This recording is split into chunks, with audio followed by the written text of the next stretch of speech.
Bom dia, boa tarde ou boa noite para quem estiver assistindo. Estamos retomando com mais uma aula do nosso módulo introdutório do NEPSE. A aula de hoje é sobre os operadores bitwise, também conhecidos como os operadores bit a bit. Bom, antes de mais nada, eu coloquei aqui 4 tópicos que são essenciais que você já tenha de conhecimento antes de começar a aula, para você não ficar perdido. Um deles aqui eu vou acabar abordando nos slides, um pouquinho rápido, mas se você quiser pesquisar por conta própria, fique à vontade.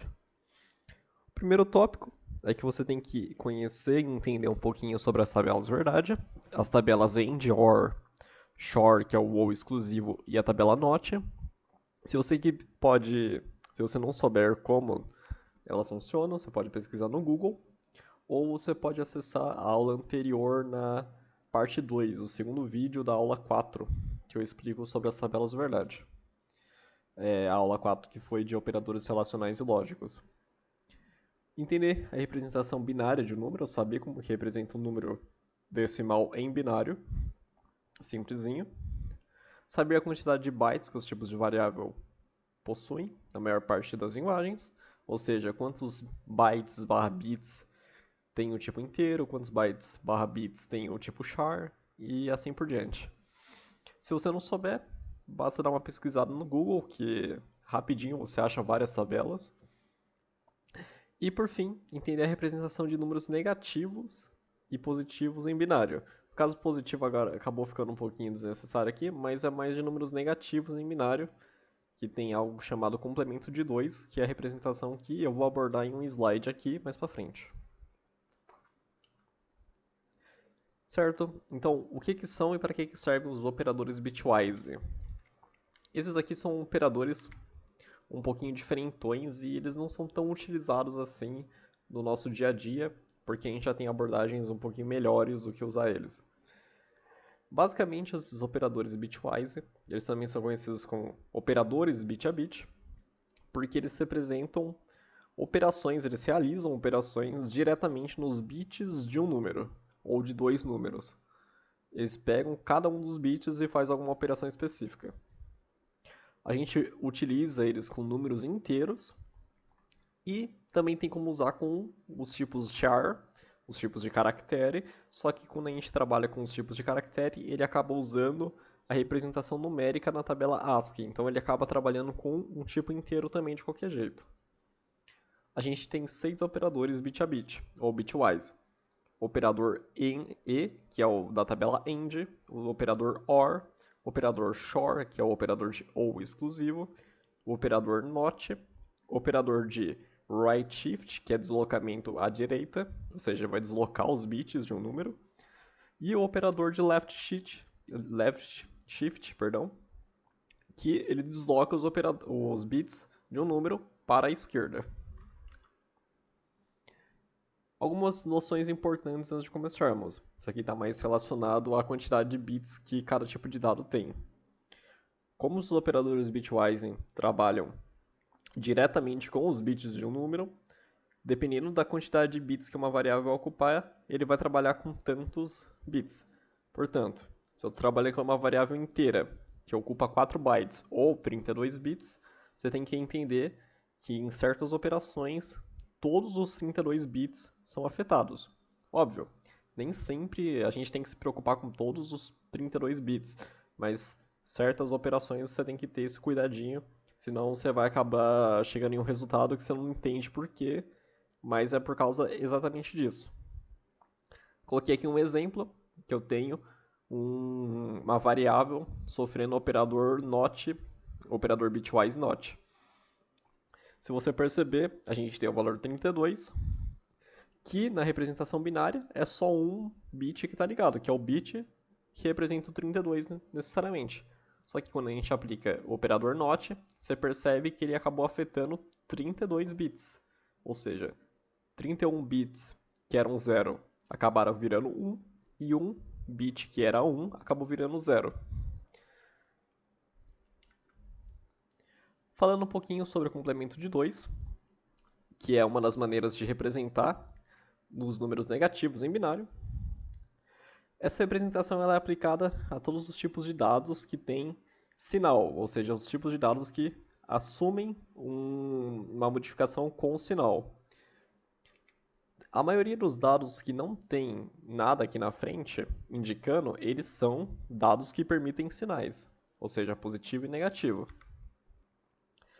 Basicamente, essa representação, eu tenho um bit, que ele é o bit mais significativo, o que fica mais à esquerda. Esse bit ele vai representar o sinal do nosso número, se ele é negativo ou positivo. E os demais bits eles acabam representando o valor do número. Se o bit mais significativo for 0, o número é positivo e a gente simplesmente só converte esse número em binário para o valor decimal para saber qual que é o valor que a gente está representando ali. Se o bit mais significativo for 1, o número é negativo e a gente tem alguns passos a mais para converter para decimal. Aqui em vermelho estão os bits mais significativos, os mais à esquerda, ou tem esse nome de bit mais significativo porque é o bit de maior valor. Por exemplo, aqui no número inteiro, esse aqui representa 2 elevado a 31, por isso que é o mais significativo. O número de cima, ele é um número, a gente bate o olho aqui e já sabe que é um número positivo, porque o MSB, bit mais significativo, é 0, e o de baixo é negativo porque o bit significativo é 1. Então, quais são os passos que a gente tem que fazer para pegar uma representação de complemento de 2 e transformar para descobrir qual que é o representante em decimal dele, para saber que número negativo que a gente está representando ali.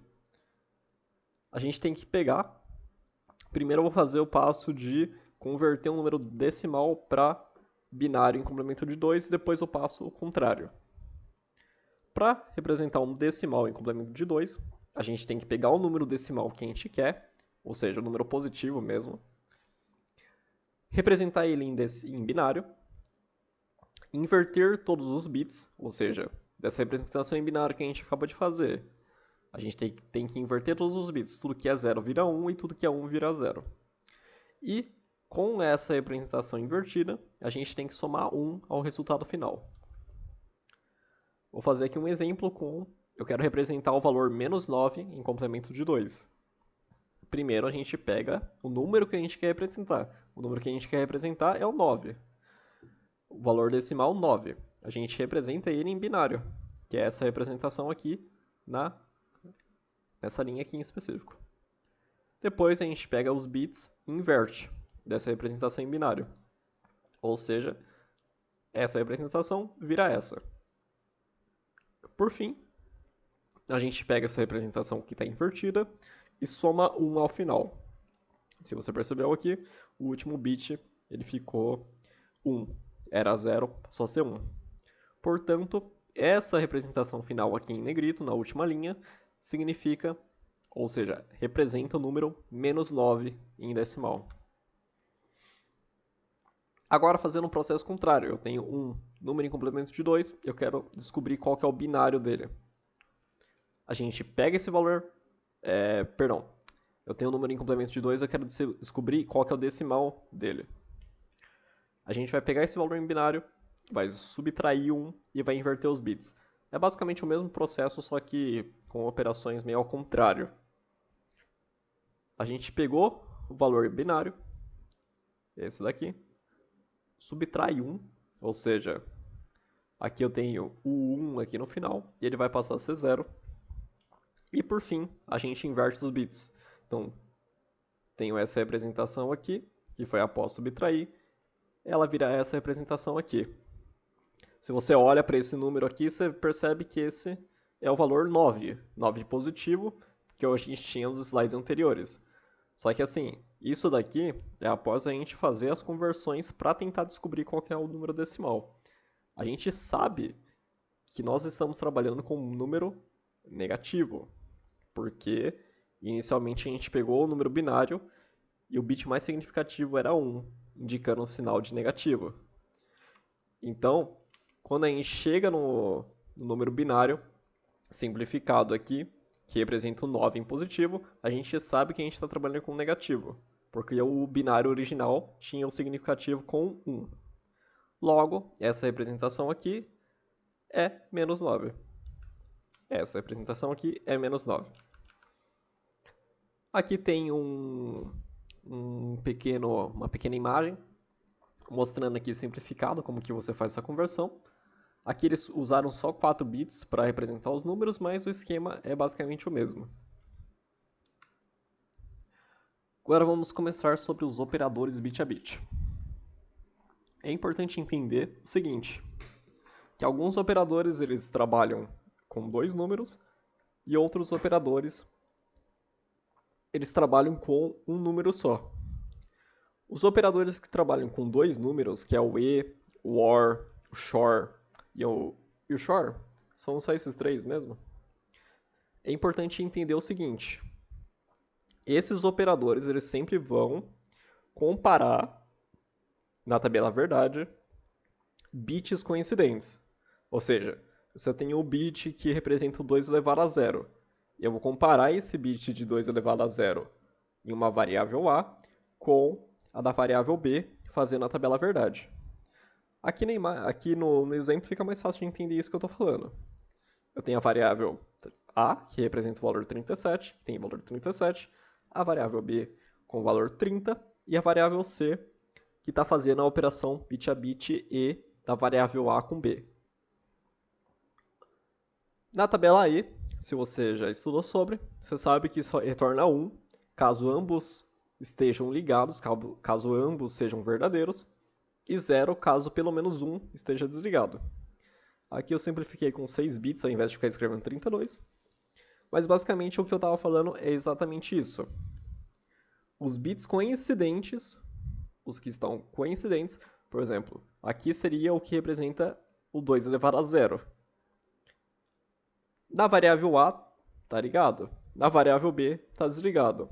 Ou seja, fazendo essa operação na tabela E, o resultado na variável C vai ser desligado. Agora com o bit coincidente de 2 elevado a 1 em ambas as variáveis. Na variável A está desligado, na variável B está ligado. Ligado com desligado, tabela E dá desligado. Deu 0 aqui. Um caso aqui que teve o ligado de resultado. Por quê? Esse aqui é o bit que representa o 2 elevado a 2. Na variável A está ligado e na variável B está ligado. Operação ligado ligado na tabela E, o resultado é ligado. E para os outros casos acontece a mesma coisa. Tudo resultou em 0. Logo, fazendo a operação bit a bit da tabela E com a variável A e variável B, a nossa variável C teve como resultado o valor 4. Se você prestou atenção mais ou menos no que ele fez aqui, basicamente ele fez uma intersecção, ele verificou qual é o bit que estava ligado em ambos os números.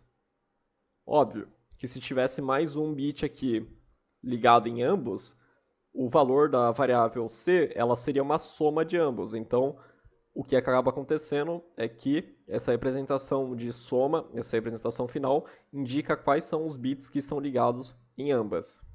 Isso, inclusive, é uma das aplicações desse operador. Eu fiz aqui um exemplo trabalhando com char, que eu tinha comentado que tem como você trabalhar.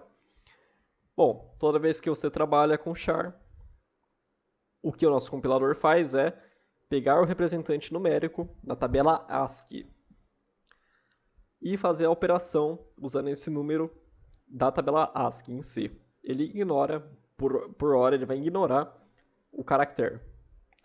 Eu tenho o caractere A e o caractere Z minúsculo.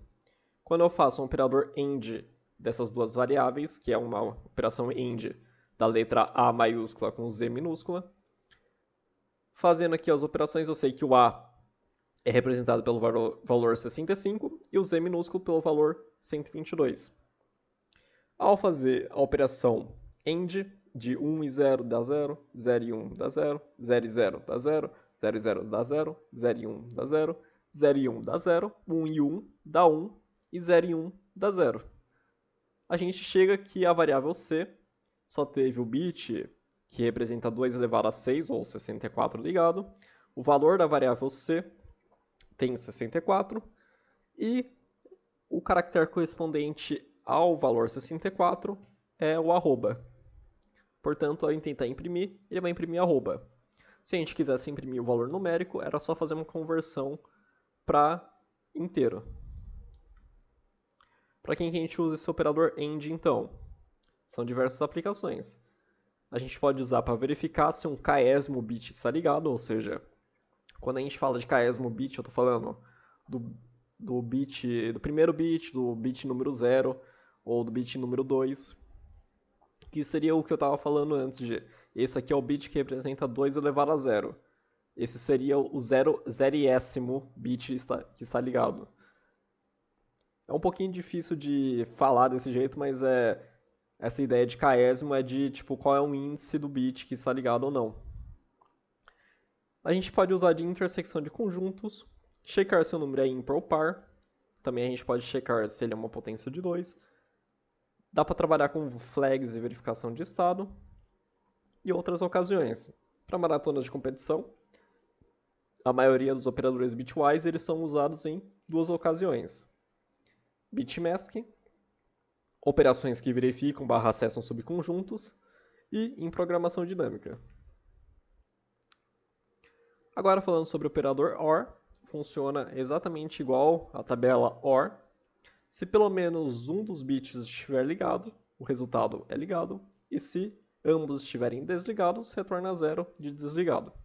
De novo, faz uma operação entre os bits coincidentes, ou seja, o késimo bit aqui que eu estou falando é mais ou menos isso. Isso aqui é o zeriésimo bit, ou primeiro bit, o segundo bit, o terceiro bit, e assim por diante.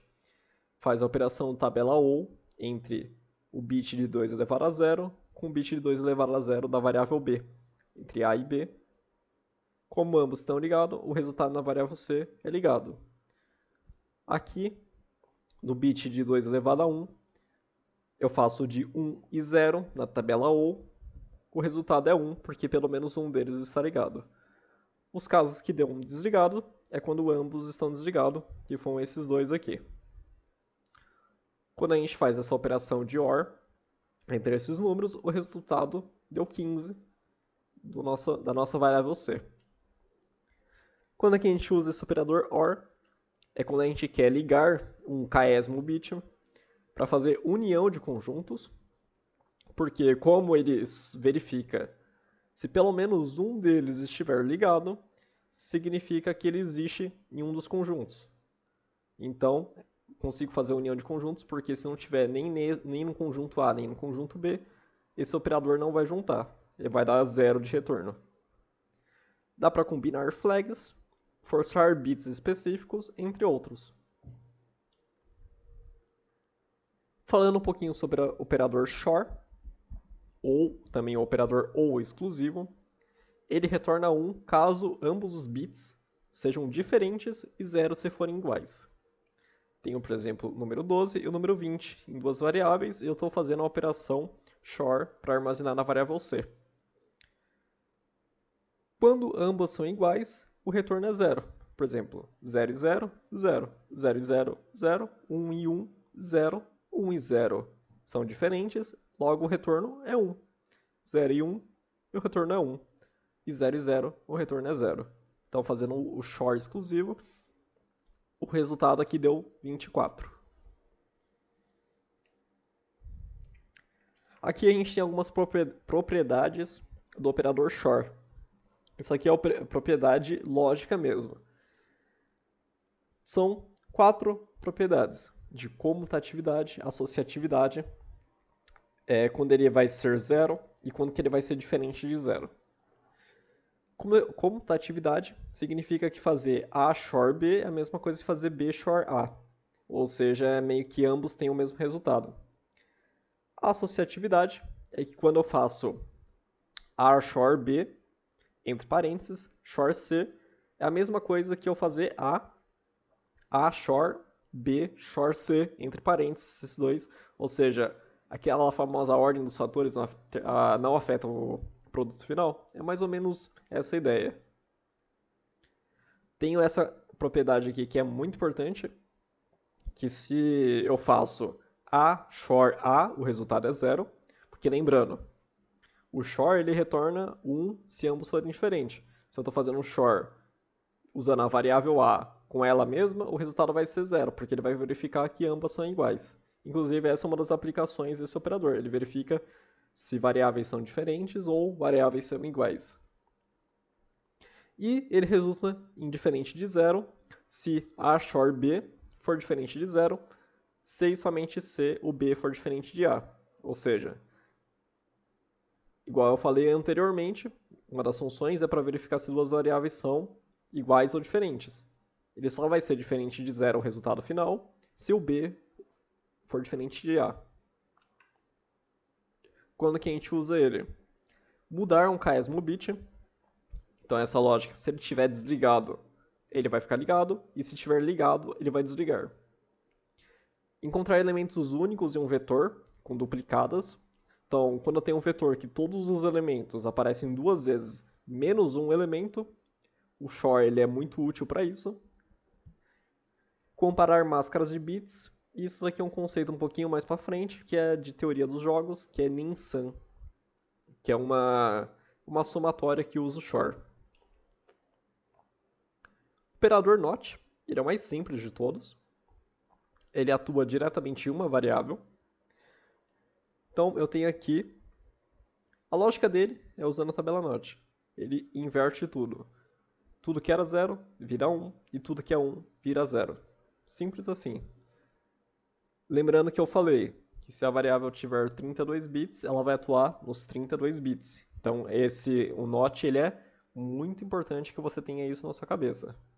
Lembrando também que você tem que ter em mente a ideia de complemento de 2. Então, se eu estou trabalhando com um tipo que tem sinal, eu apliquei uma operação NOT, você tem que entender que o primeiro número pode ser que ele fique como 1. Se ele ficar como 1, o bit mais significativo, mais à esquerda, significa que agora você está trabalhando com um número negativo. São esses detalhes que você tem que ter em mente quando você vai trabalhar com esse operador. Basicamente, eu tenho a variável 3, que é representada dessa forma em binário. Quando eu aplico o NOT, que a variável B está recebendo o NOT A, tudo que é 0 virou 1 e tudo que é 1 virou 0.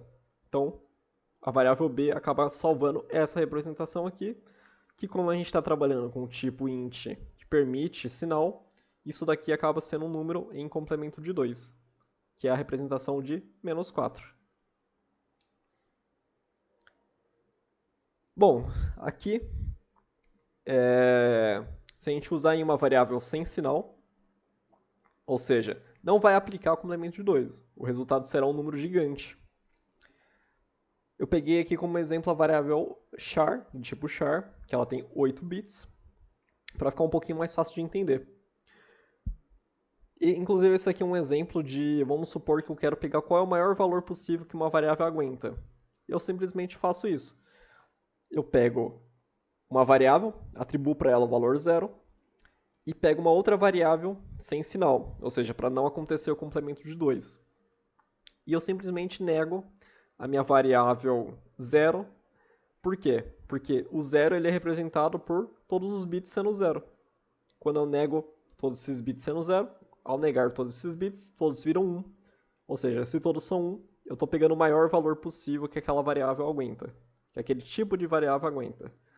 O maior valor que um char aguenta, um char sem sinal, é o 255. Quando que a gente usa o NOT?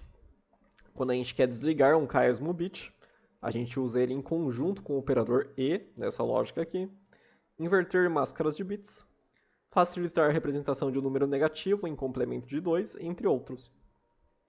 Essa facilitação da representação de complemento de 2 é porque é exatamente o processo que a gente tinha explicado anteriormente. Como que a gente transforma um número decimal em complemento de 2? Pega a representação binária, inverte ela e soma 1. Que operador que inverte os bits, a gente está acabando de ver ele. É só você pegar então o número, inverter ele e somar 1 no resultado final. Falando agora dos operadores de deslocamento. Esses operadores aqui, eles acabam tendo alguns detalhezinhos por conta da versão do C++. A maior parte das competições de programação elas estão usando o C++ 20. Porém, nem sempre leva em consideração isso. E também, quando você for falar, quando a gente for ver aqui, não use esses operadores de deslocamento com números negativos. Coloque isso na sua cabeça, porque senão fica dando muito problema, justamente por causa desses detalhes de implementação. O operador right shift, ele é um operador que desloca os bits de um valor x tantas posições para a direita.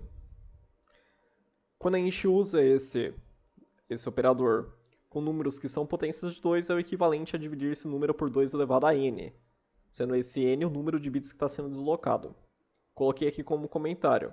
Não leva sempre em consideração isso daí, porque depende se o tipo do número é signed ou unsigned. Bom, vamos supor aqui, eu tenho 32. A representação binária de 32, usando só 8 bits para simplificar, é essa daqui. O que é fazer essa aplicação de deslocamento de bits à direita? É basicamente pegar os bits e jogar ele casas para a direita, pegar um bit e movimentar ele. Então, eu tenho aqui o nosso 1, e eu vou deslocar ele uma casa para a direita. Ele vai vir para cá. Eu vou pegar o nosso número. Deixa eu ver se está aparecendo o cursor antes. Acho que sim. Então, basicamente, o meu 1 ele está aqui no 3, está no sexto bit. Deslocar ele uma casa para a direita, ele vai ir para o quinto bit. Deslocar duas casas, ele vai ir para o quarto bit, que foi o que aconteceu aqui na linha de baixo. Então o número que era 32, ele passou a valer 8. Duas coisas que são importantes. Esse deslocamento para a direita, ele tem que ser um valor entre 0 e o número de bits do tipo menos 1. Então, por exemplo, com um tipo inteiro que aguenta 32, ele tem que ser entre 0 e 31. Ou seja, não pode ser um deslocamento maior que 31, nem maior e nem que seja igual a 32. Então tem que ser 31 no máximo. Caso a gente não siga esse comportamento, o que a gente tem aqui é um comportamento inesperado e, às vezes, dependendo da ideia que você está usando, ele pode dar um aviso para você. Quando a gente usa deslocamento com números com sinal e negativos, o resultado depende da implementação. A gente vai ter um outro slide explicando um pouquinho sobre isso. Mas isso aqui é um detalhe do C++ até a versão 17.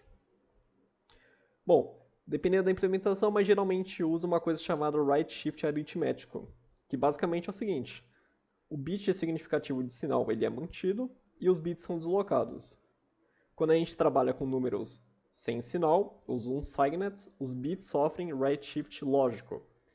Basicamente, os bits que ficariam, entre aspas, vagos, eles são substituídos por 0 e ele ignora a existência de um bit significativo de sinal, porque nem existe nesse caso.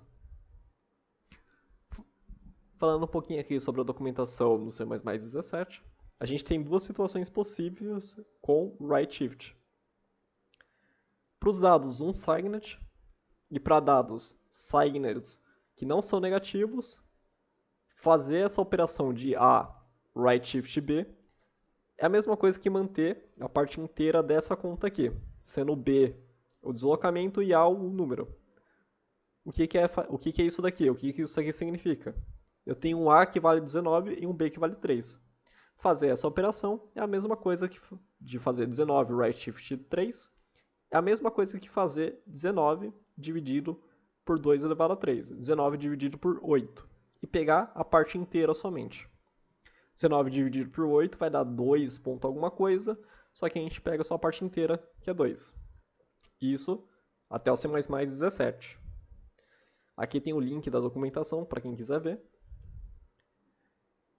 Para valores negativos, o resultado dessa operação aqui depende da implementação. Na maior parte das vezes usa o right shift aritmético, que é aquela ideia de manter o bit de sinal e deslocar os outros bits. A partir do C++ 20, sempre é garantido nessa ocasião que vai fazer essa ideia de manter o bit de sinal, que é o right shift aritmético. Então sempre vai ter essa ideia de o número ser negativo. Também na documentação, falo especificamente do C++20, que quando a gente faz isso daqui, essa operação, é a mesma coisa que fazer A dividido por 2 elevado a B, tendo o valor arredondado para menos infinito. Ou seja, o valor sempre será negativo em valores signed, pois sempre ocorrerá o right shift aritmético. Óbvio, vai ser, no caso, ele vai ter esse comportamento em números negativos. Se o número for positivo, ele vai ser positivo mesmo. Mas aqui, a partir do C++20, você pode considerar que fazer isso daqui é fazer essa operação aqui. É fazer essa conta aqui. Eu coloquei aqui os casos ali que dão um aviso. Por exemplo, eu estou fazendo um right shift que está deslocando menos 2 bits para a direita. Isso aí meio nem faz sentido tentar entender isso daí. Então o resultado é inesperado, por exemplo, aqui deu 0. E o nosso deve ser ele apontou aqui um aviso. Right shift count is negative. E no caso de fazer com mais do que o tipo de dado permite, ou seja, deslocar 37 bits para a direita, ele também deu um aviso e o resultado também é inesperado. Deu 0 nesse caso, só que o comportamento é inesperado. Por exemplo, aqui imprimiu, mas pode ser que o meu código crachasse se eu tentasse mudar para um juiz online de competição. Quando a gente usa o deslocamento com o número signed, com o sinal, tem essa ideia do right shift aritmético, que é o seguinte, eu tenho aqui o menos 10 usando a variável char, variável do tipo char. Eu estou tentando deslocar 2 bits para a direita desse valor. O número menos 10 representado em binário é esse daqui, em complemento de 2. Inclusive, eu até destaquei o bit de sinal. Vou fazer a operação de deslocamento. O primeiro deslocamento acontece aqui. Você viu que o bit de sinal se manteve. E o nosso 0, ele movimentou um lado para a direita. Todos os bits movimentaram um lado para a direita. Fazendo o segundo deslocamento, o de sinal também se manteve. Não modificou aqui, ele ficou quietinho. E os bits se deslocaram mais um passinho para a direita. Esse aqui é o comportamento do right shift aritmético. Mantém o bit de sinal e movimenta os demais. Usando o deslocamento com números sem sinal, unsigned, ou números com sinal e que são positivos. Porque quando o número é positivo, o carinha aqui ele é 0, o nosso bit de sinal é 0, então é meio que tanto faz, a gente nem leva em consideração. Então, usando deslocamento com número sem sinal. A representação do número 246 é essa daqui. Como eu estou especificando aqui que é unsigned, esse número aqui ele não vai considerar o sinal. Então aqui, obrigatoriamente, ele não vai considerar o sinal. Qual que é o comportamento nessa ocasião? Aqui acontece um right shift chamado right shift lógico, que basicamente faz o seguinte: desloca os números para a direita e onde ficaria, entre aspas, vago, onde ficaria, vamos supor, desloquei para a direita, tem um espaço ali que foi modificado e que ficaria tipo um espaço vazio. Não tem como ter um vazio num número binário. Então, o nosso compilador ele substitui por 0. Que é basicamente isso daqui. A representação de 246 é essa. Eu vou deslocar os bits uma casa para a direita. Então, esse 1 ele vai vir para cá. Todos os números foram uma casa para a direita. Então, uma casa ficou vaga e ela é substituída por um 0. Fazendo mais um deslocamento, mais um 0 aparece. Porque mais uma casa ficou vaga. É basicamente esse comportamento que acaba sendo feito com números sem sinal ou números que permitem sinal, mas são positivos. Para quem que a gente usa esse operador?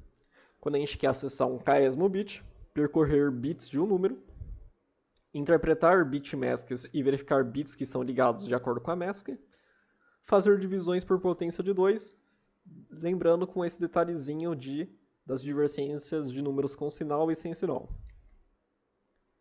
O operador left shift, ele é basicamente a mesma coisa, só que para o lado contrário. Ele vai deslocar os bits de um número para a esquerda. Nesse caso, ele seria o equivalente a fazer uma multiplicação em potências por potências de 2, quando a gente está trabalhando com números que são potências de 2. Então, tenho, por exemplo, o número 32, fazer um deslocamento de 1 para a esquerda seria o equivalente a fazer 32 vezes 2. De novo, o mesmo caso para tomar cuidado com os números sem sinal e com sinal. Aqui o exemplo, novamente, eu tenho o número 33, e eu vou deslocar 2 bits para a esquerda. Acabou ficando aqui para a direita, mas é a esquerda, eu vou alterar o slide depois. O que acontece? Eu pego esse 1 aqui, ele andou uma casa, andou duas. Onde que ele está? Ele está no terceiro bit. O que estava no primeiro bit acabou caindo no terceiro bit.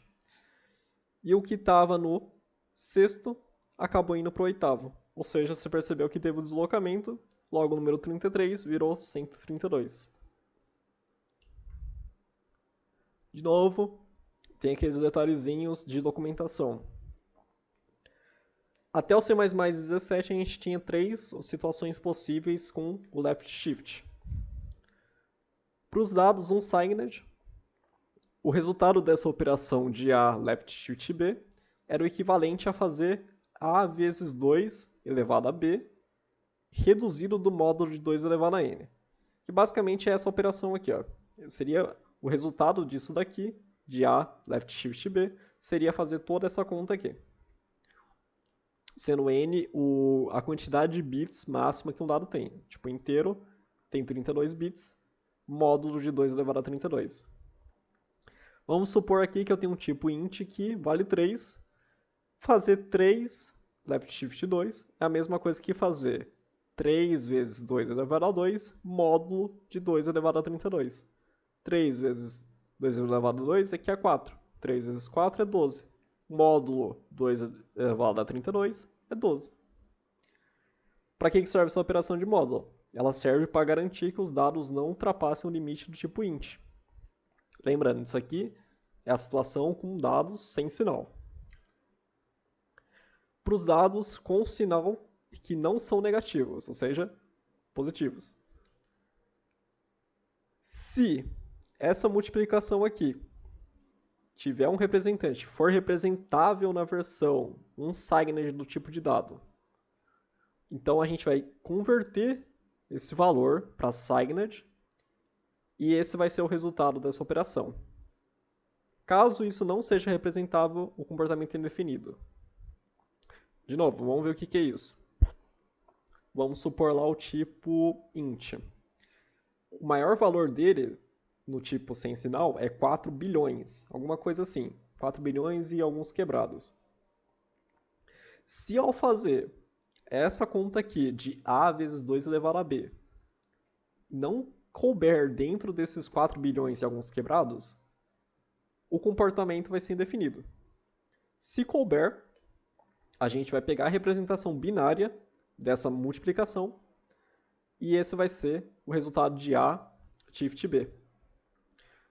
De novo, como aqui a gente está trabalhando com signed, se por acaso o bit mais significativo resultar em 1, esse número final vai ser negativo. A gente até tem aqui num comentário da documentação que graças a isso a gente consegue representar esse macro aqui, int_min, que é o menor valor possível do tipo int com sinal. Que a gente faz essa mesma representação com essa operação aqui.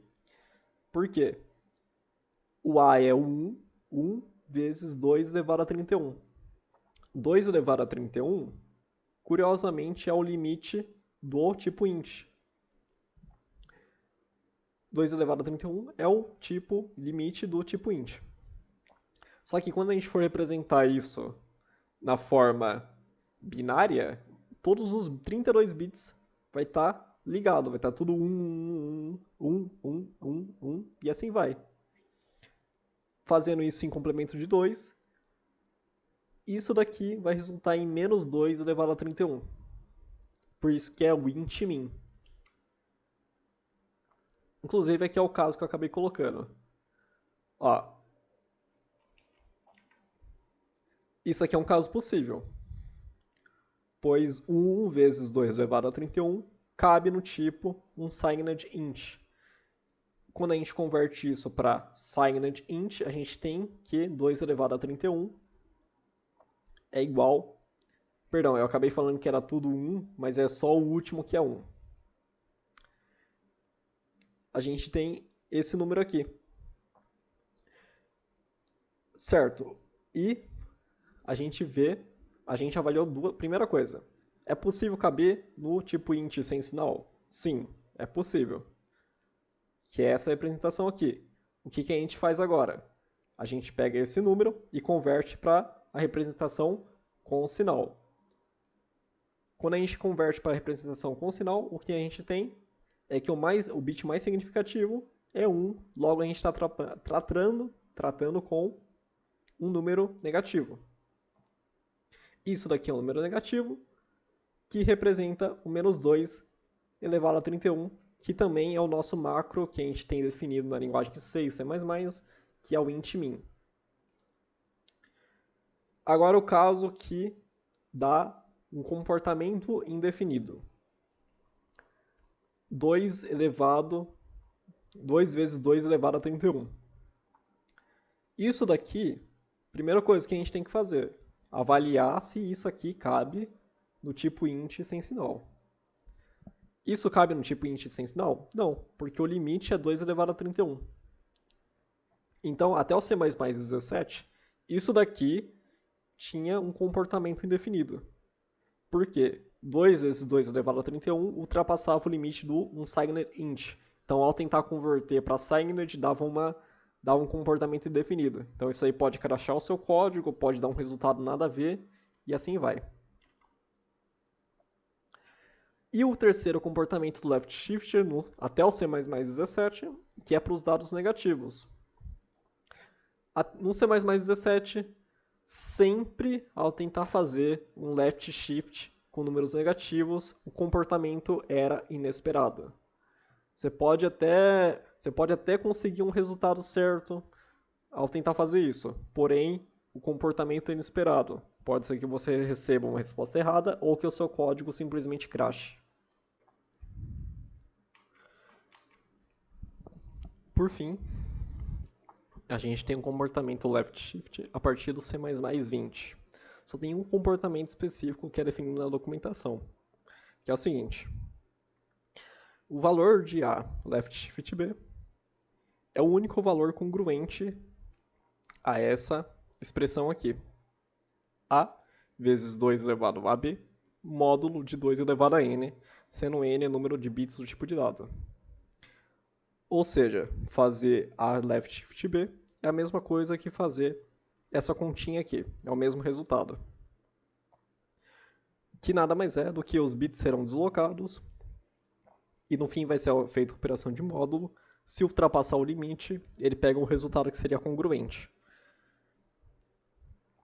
Por exemplo, ao deslocar 2, deslocando 32 bits, o resultado é 0, porque 0 é congruente a 2 elevado a 32, módulo de 2 elevado a 32. Que nada mais é do que fazer o mesmo resultado dessa conta aqui. 2 vezes 2 elevado a 32, módulo de 2 elevado a 32. Ao fazer essa continha, dá 0.